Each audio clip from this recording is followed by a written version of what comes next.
बिहार विधान परिषद की 9 नियमित सीट और एक सीट जो नीतीश कुमार ने छोड़ी है उसके लिए उपचुनाव होने जा रहा है। मतलब कि कुल 10 विधान परिषद की सीटों पर चुनाव जो है वो होगा। 18 जून को ये तारीखें घोषित कर दी गई हैं। और अगर आप देखें तो जो विधानसभा की स्थिति है उस लिहाज से आप देखें तो जो 10 सीटों पर चुनाव हो रहा है उसमें से 9 एनडीए के पास और एक महागठबंधन के पास जाएगा, जो कि संख्या बल है उसके अनुसार। लेकिन बड़ा सवाल यह है कि महागठबंधन से कौन, उम्मीदवार की नहीं, मैं पार्टी की बात कर रहा हूं। नमस्कार, मैं हूं राकेश रंजन। बिहार विधान परिषद की 10 सीटों के लिए 18 जून को वोट डाले जाएंगे। इसमें महागठबंधन की तरफ संख्या बल के हिसाब से एक सीट जाने की संभावना जो है वो स्पष्ट रूप से दिखती है, क्योंकि उसके पास 35 विधायक हैं और इसमें एक सीट निकालना उसके लिए बड़ी बात नहीं होनी चाहिए। अगर उनमें एका बना रहता है तो एक सीट तो आराम से निकल ही जाएगा। ऐसे में सवाल उठता है कि महागठबंधन से कौन। तो देखिए, अगर आप देखें तो 23 से 25 विधायक चाहिए एक सीट निकालने के लिए, तो उस लिहाज से आरजेडी के 25 विधायक हैं तो आरजेडी अपना उम्मीदवार दे सकता है। लेकिन थोड़ा अगर हम फ्लैशबैक में जाएं तो एआईएमआईएम उसने राज्यसभा चुनाव में महागठबंधन को समर्थन दिया था और उनके प्रत्याशी के लिए एआईएमआईएम के 5 विधायकों ने वोट भी किया था। तो अब उसके बदले क्या एआईएमआईएम विधान परिषद में अपने लिए सीट मांगेगा? लेकिन इससे भी बड़ा सवाल यह है कि अगर एआईएमआईएम सीट मांगता है तो क्या ऐसी परिस्थिति में आरजेडी के नेतृत्व वाला महागठबंधन क्या एआईएमआईएम प्रत्याशी को विधान परिषद के लिए समर्थन देगा?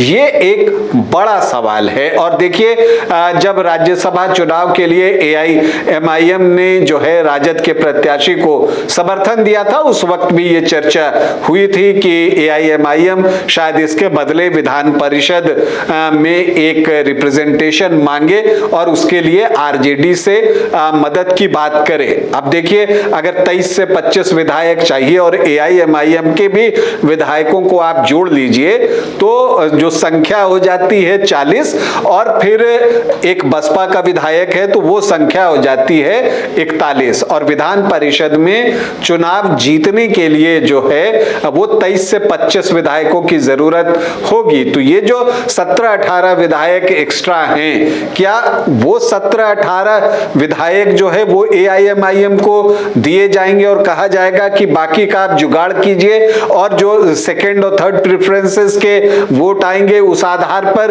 एक जगह और बनाने की कोशिश होगी? तो ये देखना जो है विधान परिषद के इस चुनाव में दिलचस्प हो गया है कि महागठबंधन से एक ही प्रत्याशी आता है या 2 प्रत्याशी आता है। अगर 2 आता है तो एआईएमआईएम कह सकता है कि एक सीट आप हमें दे दें लड़ने के लिए।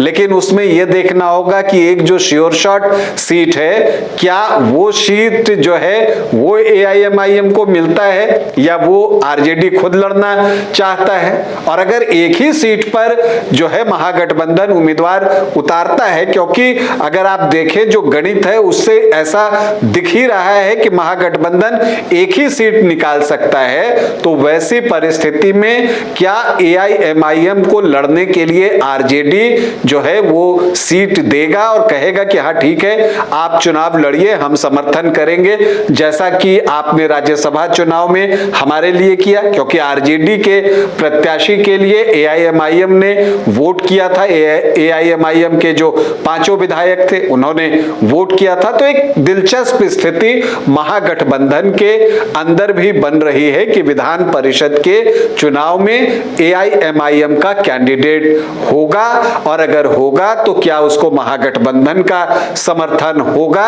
या एक बार फिर से AIMIM को कहा जाएगा कि आप थोड़ा इंतजार करें, फिलहाल हमारे पास इतने विधायक हैं कि हम अपनी सीट निकाल सकते हैं। इसके लिए हमें करना होगा इंतजार।